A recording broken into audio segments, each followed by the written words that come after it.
복음의 열매입니다.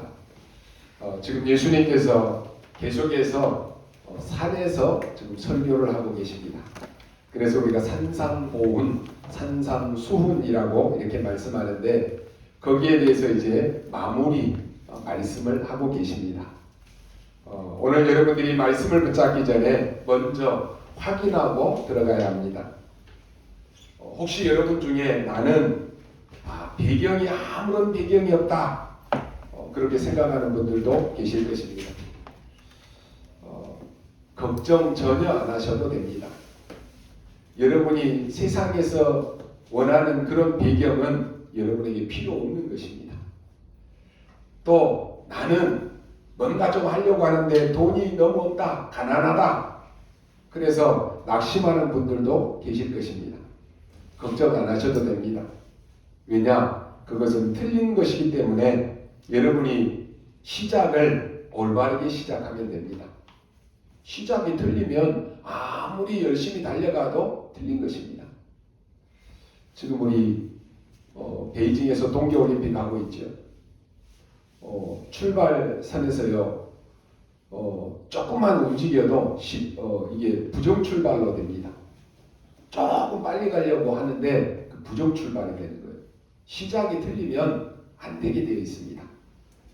여러분이 신앙생활하면서 나는 너무 어렵다, 나는 너무 힘들다 라고 생각하는데 자세히 보면 아닙니다. 하나님은 여러분에게 근원적인 힘을 회복하라라고 하는 것입니다. 교회는 전도하지 않습니다. 전도 모릅니다. 교회는 가난합니다. 능력이 없습니다. 대부분 그렇게 생각합니다. 그런데 그런 것 가지고는 세계복음화 못합니다. 아무리 전도를 열심히 하고 아무리 막 돈이 많고 능력이 많다라고 해도 그거 가지고 세계복음화하는 거 아니에요. 교회 가면 세상과 달라야 되는데 세상과 똑같습니다. 교회 안에서 사람 말하고 세상 말하고 교회 안에서 계속 그렇게 합니다. 여러분이요 그것만 안 하면 됩니다. 저는 감사하게도 우리 교회 안에 우리 성도님들이 불신앙 얘기 안 하는 게 너무 감사해요.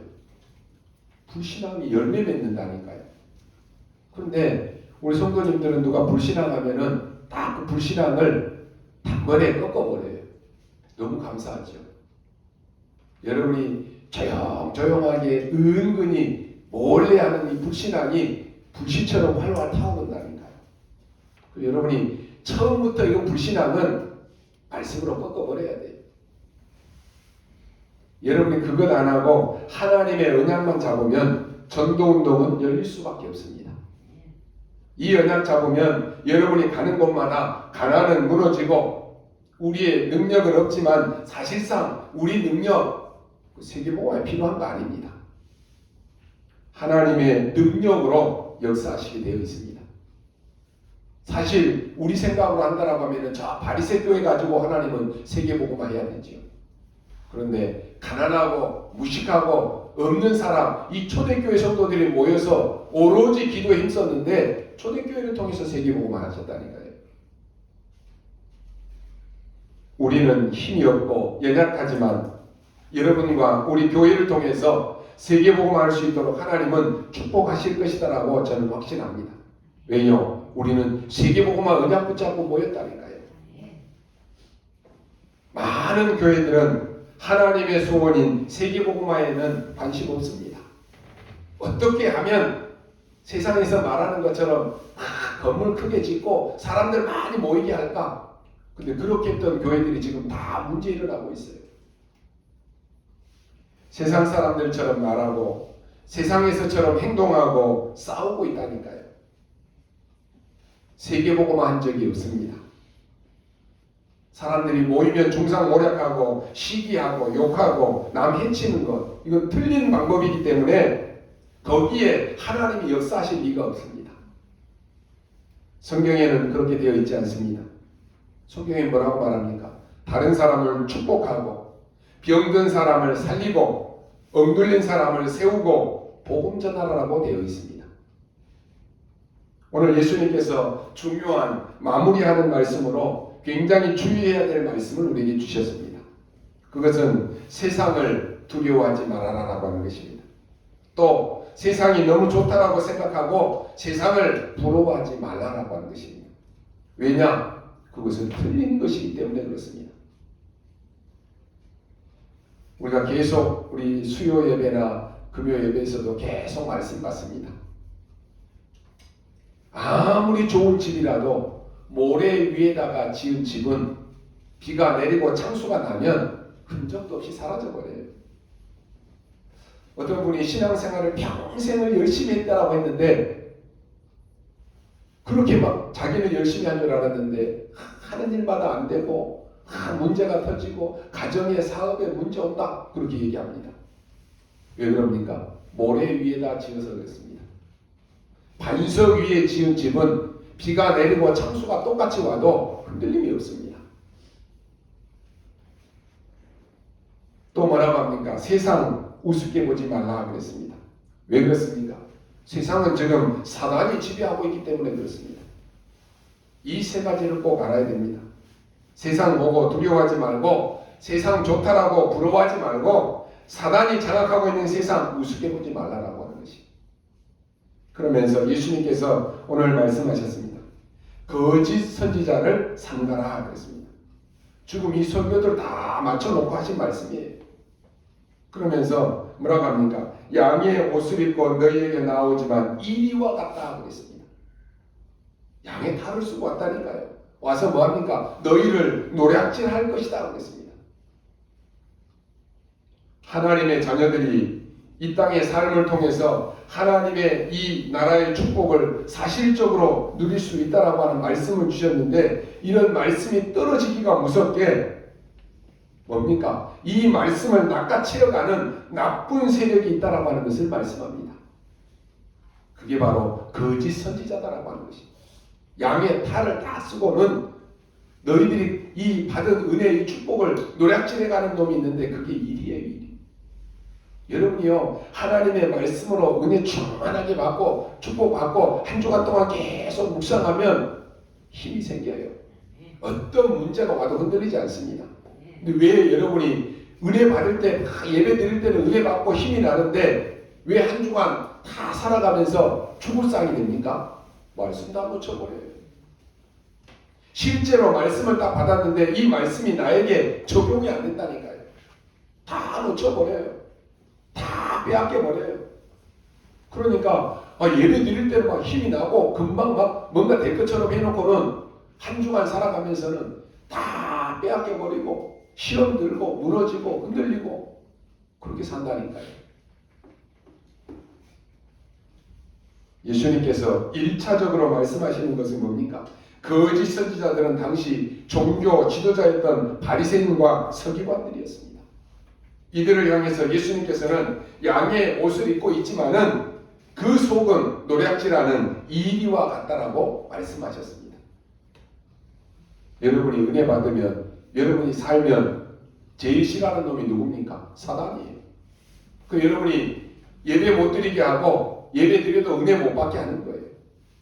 은혜 다 받고 말씀 다 듣고는 말씀 다 놓치게 만들어요. 그러니까 맨날 반복됩니다. 이들이 얼마나 하나님의 말씀을 왜곡했는지요. 이들을 향해서 예수님께서는 뭐라고 합니까? 회칠한 무덤 같다고 했습니다. 겉은 경건한 척하지만은 속은 하나님의 말씀이 아닌 완전 인본주의로 가득 찼다라고 하는 것이. 다시 말해서 창세기 3장 자기중심적인 삶으로 완전히 굳어져 있다라고 하는 것이. 그렇지만 그들은 불 가운데로 던져질 것이기 때문에 두려워하지 말아라 그랬습니다. 로마는 지금 세계를 장악한 것이 아니고 100% 사단에 심부름하고 있습니다. 바리새인들이 소구하는 것이 아니라 로마에 소국되어서 100% 지금 종노릇하고 있다니까요. 여러분 현장을 정확하게 보셔야 돼요. 불신자들이 성공을 해서 막 잘 사는 것처럼 보이지만은 사단에 심부름하고 있다니까요. 바리새 종교 대단합니다. 그런데 대단한 것이 아닙니다. 왜 그랬습니까? 완전 복음 없는 종교입니다. 오늘 이 마태복음은요, 예수님을 왕으로 설명합니다. 다시 말해서 왕의 메시지입니다. 전 로마에 드리는 메시지요, 유대인에게 주는 메시지입니다. 바리새인들에게 주는 메시지입니다. 그러면서 제자들에게는 뭐라고 합니까? 거짓 선지자들을 삼가고 두려워하지 말아라 그랬습니다. 그러면서 하신 말씀이 열매를 보면 나무를 알지 않느냐라고 하는 말씀입니다. 이 비유를 들었습니다. 아무리 좋은 나무라고 해도 열매가 안 나오는 나무는 나쁜 나무다 그랬습니다. 그리고 열매를 보면 그 나무가 어떤 나무다라고 하는 걸 아는 거예요. 예수님께서 짧은 3년 동안의 메시지하는 중에 아주 중요한 메시지를 지금 하고 계십니다. 그러면서 세 가지를 염두에 두셨습니다. 그 첫 번째가 유대인과 바리새인들의 과거에 속지 말라라고 하는 것입니다. 지금 노략질한다라고 하는 말은요, 사기꾼들을 두고 하는 얘기가 아니고 유대인과 이스라엘을 두고 하는 이야기입니다. 그러니까 이 사람들이 예수님이 비난한다라고 하면서 누명을 씌웠다니까요. 그러나 이것은 비난이 아닙니다. 이스라엘 나라는 곧 몇십 년 만에 완전히 없어졌습니다. 다시 말해서 예수님께서는 주의를 주신 것입니다. 여러분이 하나님의 말씀을 듣고 말씀을 듣다 보면은 내가 갱신해야 될, 내가 바꿔야 될 말씀들이 오는데 그게 나하고 자꾸 부딪혀요. 그러니까 자꾸만 회피하려고 합니다. 듣고는 안 들은 척 하려고 해요. 안 바꿉니다. 예수님은 말씀을 통해서 나에게 갱신하고 바꾸고 주의하라고 말씀을 주는데 안 바꾼다니까요.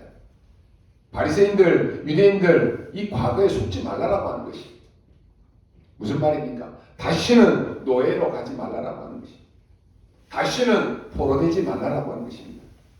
지금 로마에 속국되어 있는데 다시는 속국되지 말라라고 하는 말씀입니다. 왜 이들이 지금 노예로 포로로 속국되었습니까? 복음의 능력 다 놓쳐버렸다니까요. 여러분, 피언약을 가진 사람은 전혀 문제되지 않습니다. 하나님이 이렇게 하신 이유가 뭡니까? 이들에게 이 바벨론, 로마 이런 사람들이 가지고 있는 이 힘이 필요한 것이 아니라 애굽, 바벨론, 로마 이 나라에 바로 복음이 필요하기 때문에 그렇습니다. 이게 어려움이 아니라니까요. 문제가 아니라니까요. 더 중요한 것은 우리는 지금 사단에 노예되고 포로되고 속국되어 있습니다. 거기에 속지 말라라고 하는 말이에요. 그래서 첫 마디가 뭡니까? 거짓 선지자의 노략질에 속지 말라라고 하는 것이. 두 번째로 꼭 기억해야 됩니다. 오늘 일어나는 것으로 틀린 것을 보고 두려워하지 말아라라고 하는 것입니다. 그걸 보고 부러워하지 말아라 그랬습니다. 지금 보니까 대단하게 보입니다. 어마어마하게 보이잖아요. 그거 보고 부러워하지 말라라고 하는 것이. 여러분 세상 나가서 보니까 어떻습니까? 세상 사람들 사는 거 보니까 얼마나 부럽습니까? 예수 믿는 사람들 보니까 찌질이 가난하고 막 째째하고 쫀쫀하고 그러는데 세상 나간 사람들 보니까 얼마나 막 멋져요. 그러죠. 우리는 하나님 앞에 헌금하는 것도 10,000원, 20,000원 가지고도 고민하고 벌벌벌 하는데 세상 사람들은 한번 뭐 술 먹는 거, 밥 먹는 거 몇백만 원도 아무 문제 안 된다니까요. 그러니까 얼마나 교회 안에 와서 보니까 뭐 중직자들, 직분자들 보니까 우리 랩런트들 보니까 얼마나 힘없어 보여요. 여러분 직장에 나가서 여러분 직장 상사들 보니까 얼마나 멋있어 보여요. 부러워하지 말라라고 하는 것이. 여러분 세상을 잘 보셔야 됩니다. 왜 부러워하지 말아야 됩니까? 그들을 여러분이 살려야 될 주역이기 때문에 그래요. 그 사람들을 살려야 되는데 부러워한다. 어떻게 살립니까? 그 세상 사람들이 여러분을 봤을 때는 교회 다니고 뭐 장로고 권사고 직분이 있다라고 하는데 저래 가지고 뭐 하겠어. 사람들이 그렇게 볼 수 있어요. 그러나 여러분은 그 사람들을 살릴 주역이에요. 부러워하지 말라라고 하는 것입니다. 예수 믿는 사람들이 왜 불신자는 잘 되고 왜 나는 이러느냐 이런 생각하고 있는데 그게 아닙니다. 여러분이 응답받아서 그들을 살려야 됩니다.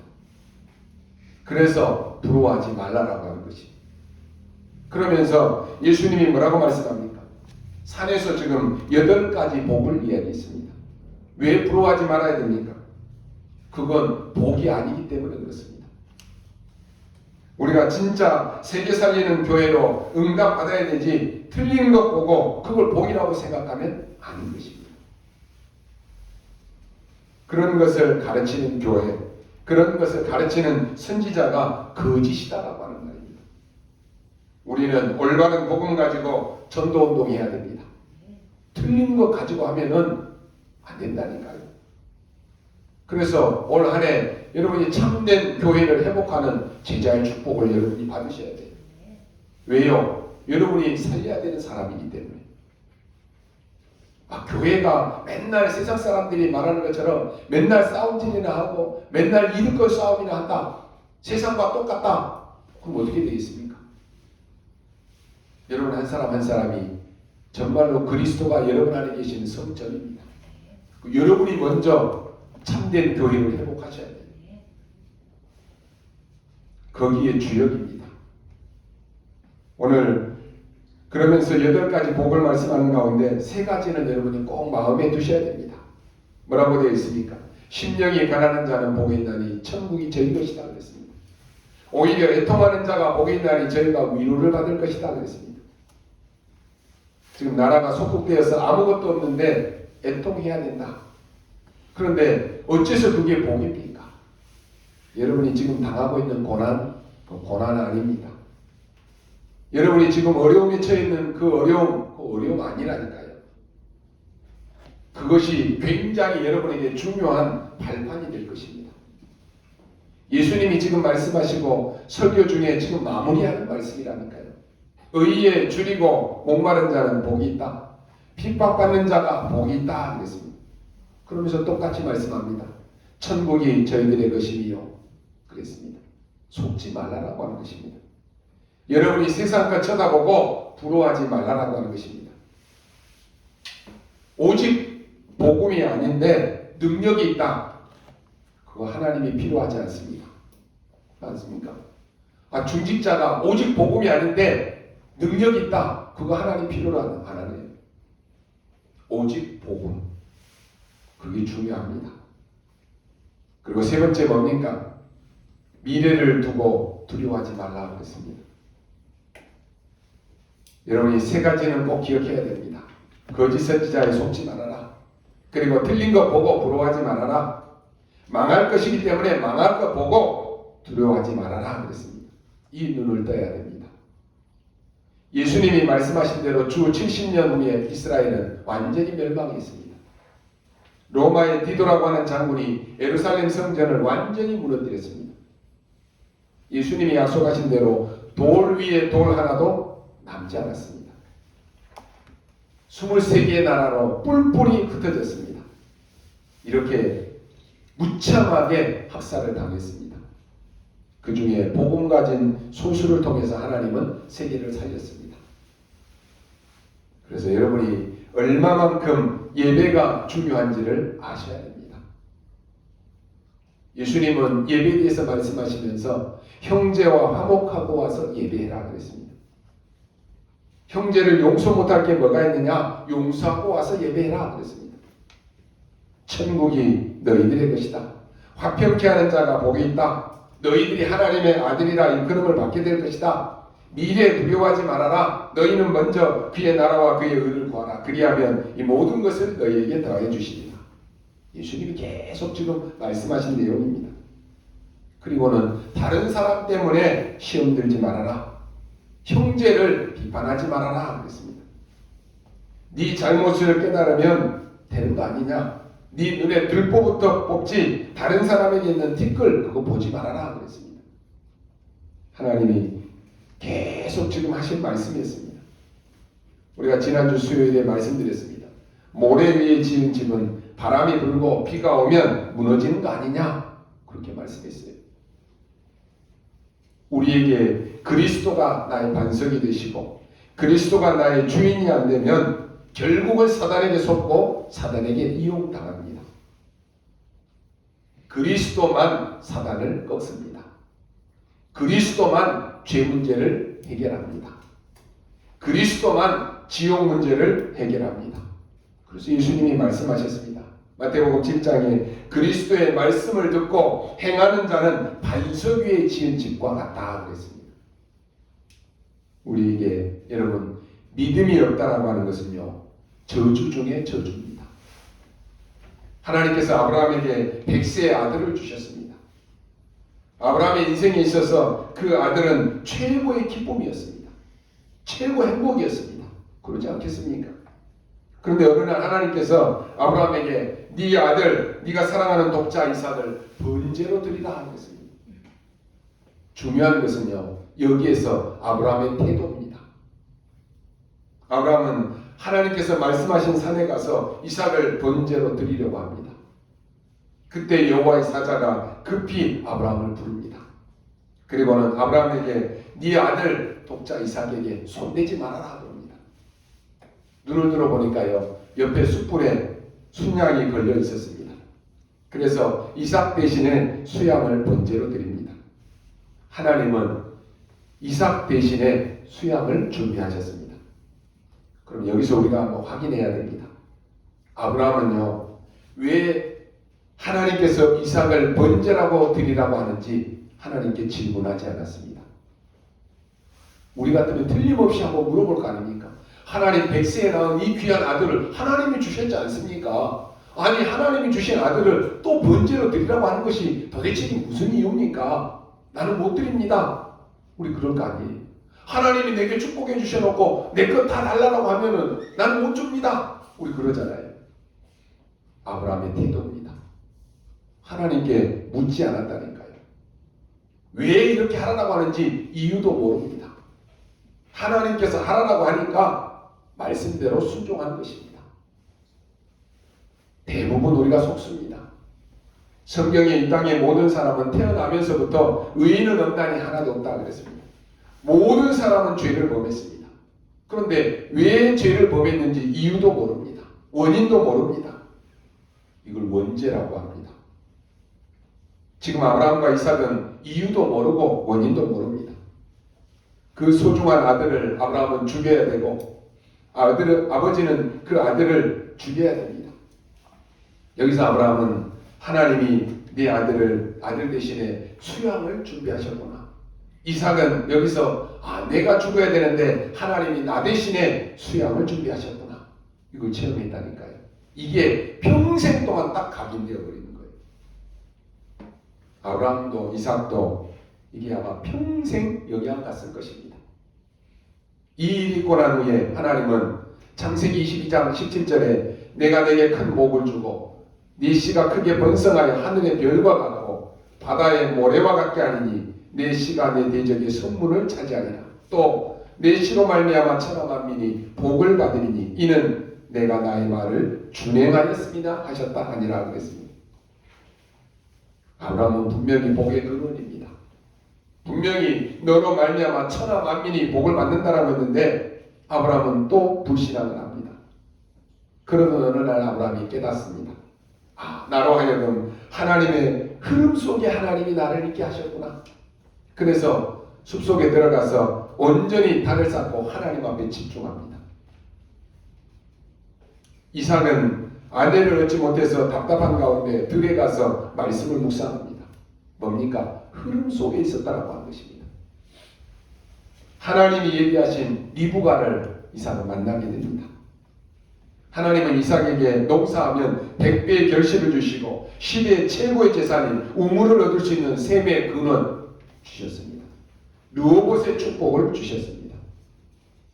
야곱은 처음에 몰랐습니다. 그런데 에서를 피해 도망가다가 베델에서 하나님이 과연 여기에 계시는지 내가 알지 못했구나. 이게 보였습니다. 우리가 이 땅에서 신앙생활하면서 가장 성령인도 받는 것이 뭡니까? 바로 말씀의 흐름 속에 있는 것입니다. 예를 들어서 여러분 교회가 지금 성전 건축을 놓고 온 성도가 마음을 놓고 기도하는데 어떤 성도는 교회와 상관없이 나는 해외 선교 나가야 되겠다 그런다라고 하면은 그게 바른 흐름 속에 있는 것입니까? 그건 흐름 속에 있는 것이 아닙니다. 온 성도들이 40일 집중 기도하고 있는데 자기 혼자 나는 기도한다. 저 기도원 들어간다. 그 흐름을 못 보는 것입니다. 우리 교회에서 지금 캠프를 하고 있는데 나는 나 혼자 전도해야지. 그 흐름 모르는 거예요. 금요일마다 우리가 아침 새벽마다 우리가 예배 드립니다. 나는 아무 때나 하면 되지 뭐. 물론 맞습니다. 그러나 그건 흐름을 놓치는 거예요. 우리가 말씀과 교회 흐름에 방향 맞추는 것, 그게 신앙생활입니다. 나와 안 맞는다. 그럼 어떻게 합니까? 나를 고쳐야 하겠습니다. 여러분 한번 생각해 보십시오. 여러분 가정에서 지금 식구 중에 누가 생일을 맞이했습니다. 생일 맞이하고 온 식구들은 케이크도 사고 막 선물도 사고 함께 축하하고 있는데 나는 저 도서관에 가서 공부해야지 축하하고 있는데 혼자만 도서관에서 공부한다. 그건요 그 가정의 분위기를 다 깨버리는 거예요. 그러지 않습니까? 여러분 성령 인도는요 흐름을 잘 타는 것입니다. 여러분이 뭔가 기관에서 뭔가 하려고 하는데 나는 나 혼자 이렇게 합니다. 그 흐름을 놓치는 거예요. 분위기를 다 깨는 거예요. 여기에 여러분이 속지 말라라고 하는 것입니다. 오늘 삼가라고 하는 이 말은요 세상을 보고 부러워하지 말아라 그랬습니다. 세상을 보고 두려워하지 말아라. 굉장히 중요한 메시지를 지금 주님 주신 것입니다. 더 중요한 것이 뭡니까? 여러분의 기도는 복음 가진 자의 기도는 그대로 상달되어서 그릇에 담기는 것입니다. 요한계시록 8장 3절 5절에 보니까 요한이 환상 중에 보았습니다. 여러분의 기도를 전부 누가 받아가느냐? 천사가 와서 전부 심부름한다고 되어 있습니다. 지금 요한이 어두운 밤모섬에 유배되어 있습니다. 거기서 보여준 것이라니까요. 여러분의 모든 기도는 싹 다 하나님 앞에 상달되어서 그릇에 담기는 것입니다. 이걸 본 요한은요 그 밤모섬에 유배되어 있는 가운데 두려움 가운데 낙심하지 않았습니다. 더 기도하기 시작했습니다. 결국 누가 이겼습니까? 여러분 속지 마시기 바랍니다. 틀린 것 부러워하지 마시기 바랍니다. 망할 것 보고 두려워하지 말라라고 하는 것이. 망할 것 보고 왜 두려워합니까? 7명의 렘넌트들이 다 그랬습니다. 요셉은 많은 어려움이 다가온 것처럼 보였습니다. 그러나 속지 않았습니다. 담대하게 언약 잡고 기다리면 반드시 역사는 일어나게 되어 있습니다. 만약에 요셉이 세상을 부러워했다. 그럼 어떤 일을 했겠습니까? 그러면 아마도 보디발의 집에 가서 보디발의 아내 말을 잘 들으면 된다라고 생각했을 것입니다. 그러면 이 보디발의 아내가 요셉을 얼마나 잘해줬겠습니까? 그러면 요셉은 노예지만은 고생 안 했을 것입니다. 많은 돈도 주고 옷도 주고 다 했을 것 아닙니까? 이긴 게 문제가 아니라 요셉은 이것을 부러워하지 않았습니다.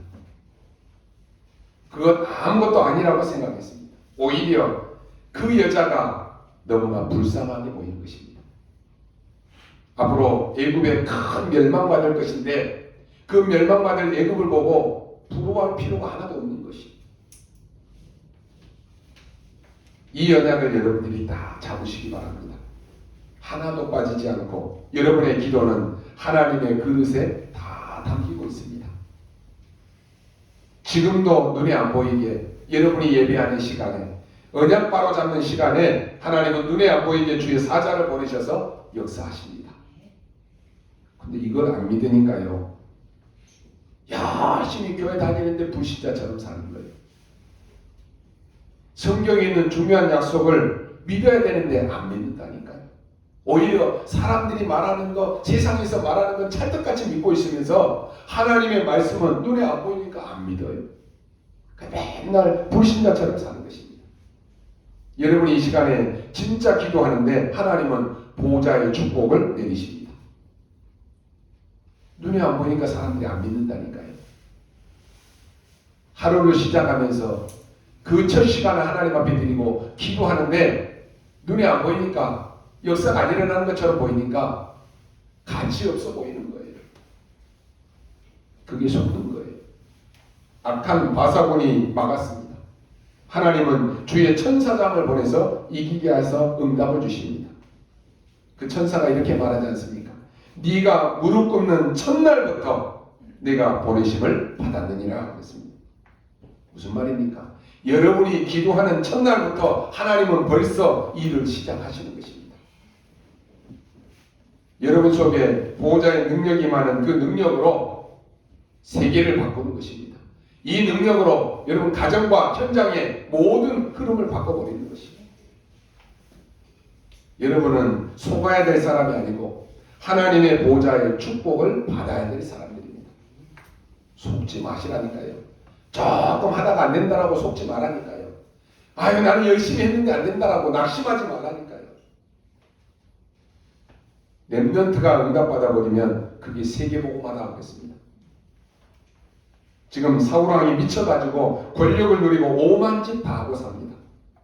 근데 다윗은 그것을 보고 두려워하지 않았습니다. 그 정도가 아니라 사울왕을 불쌍하게 여겼습니다. 사울왕의 자리가 부러운 것이 아니고 불쌍하게 여겼다니까요. 여러분이 이 눈을 뜨셔야 됩니다. 이 눈을 뜨고 보면 세상 사람들이 아둥바둥 발악하며 사는 건 불쌍하지 않습니까? 세상 사람들이 강하게 보입니까? 아닙니다. 발악하는 것입니다. 여러분을 보고 막 소리 지르는데 그거 보고 두려워할 필요가 없습니다. 지금 여러분에게 살려달라고 하는 신음소리입니다. 그 얼마나 불쌍합니까? 사울왕이 지금 귀신 들려가지고 있는데 그거 두려워하면 어떻게 되겠습니까? 다윗이 그걸 알았다니까요. 사울왕을 놓고 다윗은 기도합니다. 다윗은 사울을 죽일 수 있는 기회가 여러 번 있었는데 안 죽입니다. 수많은 사람들이 얘기합니다. 저 사울왕이 지금 귀신 들려가지고 미쳐가지고 이상하게 됐으니까 저 왕을 가만히 두면 안 되니까 죽여야 된다. 그럼 다윗은 절대로 사울왕을 건드리지 않습니다. 이렇게 말합니다. 하나님이 기름 부어 세운 종을 손대는 것을 하나님이 허락하시지 않는다 그랬습니다. 하나님이 허락하지 않는 것을 하면 어떻게 되겠습니까? 그리고는 끝까지 사울왕을 돕습니다. 그러면 다윗이 망했습니까? 아니지 않습니까? 진짜 응답은 하나님은 다윗에게 다 주셨습니다.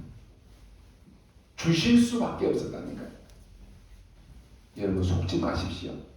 신앙생활 하려고 언약 잡은 여러분들은 속지 말고 세상 부러워하지 말고 세상 두려워하지 마시기 바랍니다.